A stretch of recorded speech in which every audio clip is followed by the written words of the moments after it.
Caríssimos membros da família tradicional brasileira, sou Matheus Vasconcelos, está começando aqui mais um vídeo no meu canal. Roda a vinheta aí.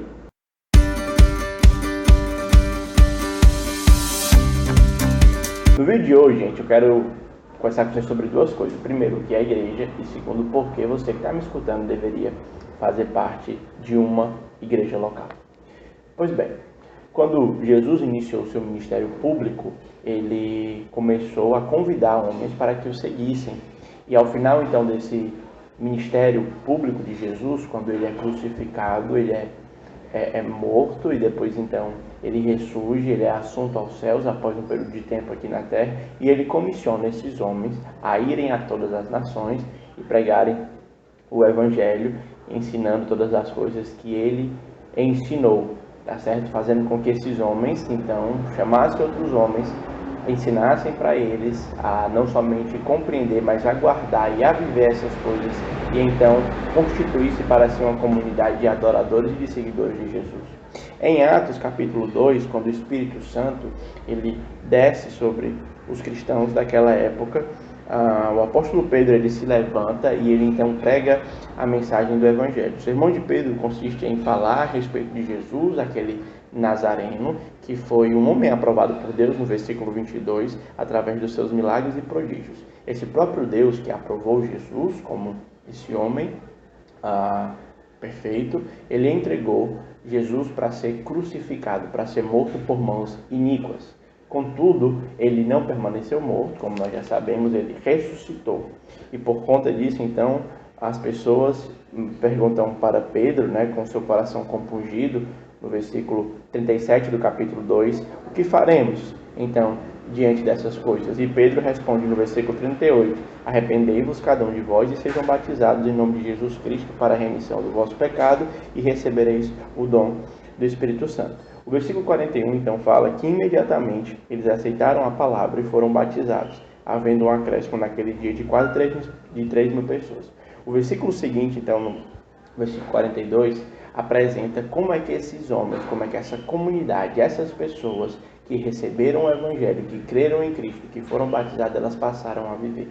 O texto diz, então, que eles passaram a viver em comum, perseverando na doutrina dos apóstolos, na comunhão, na oração e no partir do pão. E à medida que eles faziam isso, o Senhor confirmava a sua presença no meio, e as pessoas ao redor viam a forma diferente como eles viviam. Então, eles eram atraídos a participar dessa comunidade. Portanto, me parece que a noção de igreja do Novo Testamento ela é muito mais orgânica do que organizacional. Me parece que quando as escrituras bíblicas elas falam de igreja, me parece muito mais uma junção de pessoas do que propriamente uma estrutura, um templo, uma logo, como geralmente se costuma pensar em nossos dias. A própria palavra que o Novo Testamento utiliza, a palavra eclesia, ela dá essa ideia de uma reunião para deliberar alguma coisa. No caso, então, da igreja, é uma reunião para deliberar a adoração e o ensino e edificação mútua. Então, a igreja, no Novo Testamento, ela é apresentada como essa comunidade, essa união de pessoas. Isso parece um tanto quanto óbvio, mas eu tenho visto muitas pessoas confundirem a igreja pessoas com a igreja estrutura, com a igreja prédio, com a igreja organização.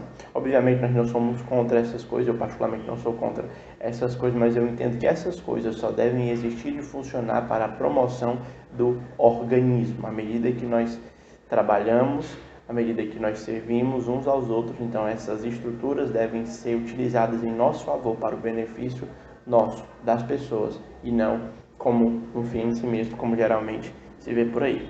Geralmente eu ministro aulas de eclesiologia no Seminário Evangélico da Igreja de Cristo, e eu sempre peço para os meus alunos na primeira aula desenhar a igreja mais bonita que eles conseguem.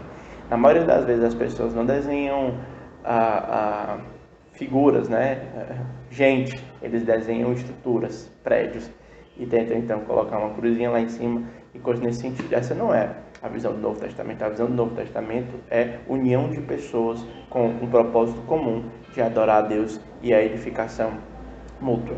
Agora, por que você então deveria fazer parte de uma igreja? Primeira coisa que eu percebo é em João capítulo 17, na oração sacerdotal de Jesus, enquanto ele orava por si mesmo, ele depois orou pelos apóstolos, depois ele fez uma oração por todos os seus discípulos que ainda iriam vir. Ele diz no versículo 20, eu não rogo somente por estes, mas também por aqueles que vierem a crer em mim por intermédio da sua palavra, a fim de que todos sejam um, e como és tu, ó Pai, em mim e eu em ti, também sejam eles em nós, para que o mundo creia que tu me enviaste. Parece então que o que Jesus pedia para Cristo, parece então nesse texto que Jesus pedia para Deus era que o seu povo, os seus seguidores que viriam a crer em sua palavra, deveriam estar reunidos e vivendo uma vida comum, participando de uma comunhão, de uma koinonia, para que o mundo creia que de fato Jesus foi o enviado de Deus. Porque haveria então uma congregação de pessoas de backgrounds diferentes, de gostos diferentes, de idades diferentes, em um único propósito de adorar a Deus, ligados não pela via do respeito, não pela via de interesses em comum, mas pela única coisa que é capaz de dar liga às diferenças humanas, a cruz de Cristo. Essa é uma das razões. Nós precisamos unir a igreja por conta da união que Cristo esperava que o seu povo tivesse. Uma outra coisa também que nós devemos fazer, isso é porque é mandamento. Em Hebreus capítulo 10, versículo 25, nós vemos o autor desta carta falando o seguinte: consideremos também uns aos outros para estimularmos ao amor e às boas obras.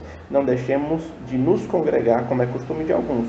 Antes façamos as demonstrações, e tanto mais quando vedes que o dia está próximo. Aqui nós vemos um claro mandamento bíblico do Senhor, do dever e da importância de congregar.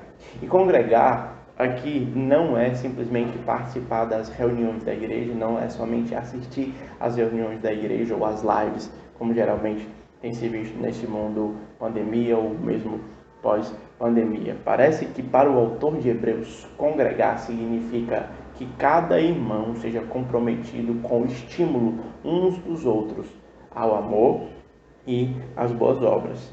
E ele principalmente alerta que o dia está próximo, portanto, dada a finitude dos nossos tempos e a eminente volta de Cristo, nós precisamos nos engajar ativamente no serviço da igreja local.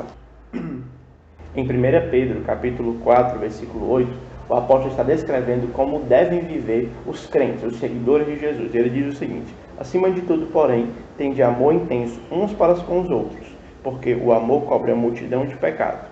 Então ele manda que os discípulos, que os crentes sejam amorosos uns com os outros. E depois me parece que ele vai explicar a forma como eles devem amar uns aos outros. Primeiro ele diz: sejam mutuamente hospitaleiros, que as suas casas estejam abertas para receber as pessoas da sua fé e que você também esteja apto a parar a sua agenda, parar a sua vida e achar um tempo, encaixar um tempo em que você possa ir participar e visitar as pessoas da sua comunidade. Me parece aqui que essa ordem não é somente para os pastores ou os líderes da igreja, mas para todos os crentes, todos aqueles que receberam e creram na palavra de Deus. Ele também orienta no versículo 10 que cada um deve servir uns aos outros conforme o dom que recebeu, como bons dispenseiros da multiforme graça de Deus. Portanto, se você é um crente, você precisa estar engajado no serviço mútuo dos seus irmãos e da sua comunidade.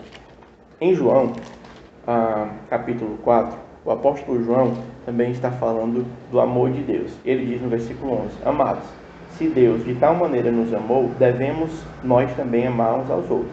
Ninguém jamais viu a Deus. Se amarmos uns aos outros, Deus permanece em nós, e o seu amor é em nós aperfeiçoado. O apóstolo João está dizendo que uma das formas que nós temos de testificar que somos de fato amados por Deus é à medida que nós demonstramos o nosso amor para aqueles que estão ao nosso redor. Portanto, a igreja é uma comunidade de pessoas que se reúnem para adorar a Deus, não estruturas, e você deve se unir à igreja primeiro porque isso é uma forma de mostrar, né, que nós estamos unidos em torno de um único objetivo para anunciar a glória de Cristo, e também porque é um mandamento bíblico para nós certificarmos que o amor de Deus está em nós e para podermos então criarmos um espaço de serviço mútuo, de participar da vida uns dos outros. Um dos pais da igreja falou que Deus era comunidade, portanto, como comunidade, ele esperava que o seu povo vivesse em comunidade, um participando da vida dos outros, um estimulando o outro, a fé, as boas obras, dando aquilo que é mais valioso que você pode dar. Isso não é o seu dinheiro, mas é você mesmo. As suas compreensões e estimulando, lembrando do Evangelho, participando do sorriso dos irmãos que estão vivendo dias alegres e chorando junto com aqueles que estão participando de dias difíceis. Eu queria encorajar você a amar a sua igreja e a servi-la de todo o seu coração. E aí, qual é a sua igreja? E como você tem servido ela? Deixe aí nos comentários. É muito bom sempre a gente interagir. Se você gostou desse vídeo, compartilhe para os irmãos da sua igreja, compartilhe com aquela pessoa que você acha que precisa ouvir isso. Deixa aí o seu like, talvez isso ajude dizem a galera que ajuda, né? E se inscreve aí no canal, porque a gente vai estar sempre colocando alguma coisa nesse sentido aqui, tá bom? Forte abraço e até a próxima. Valeu, galera. Tchau, tchau.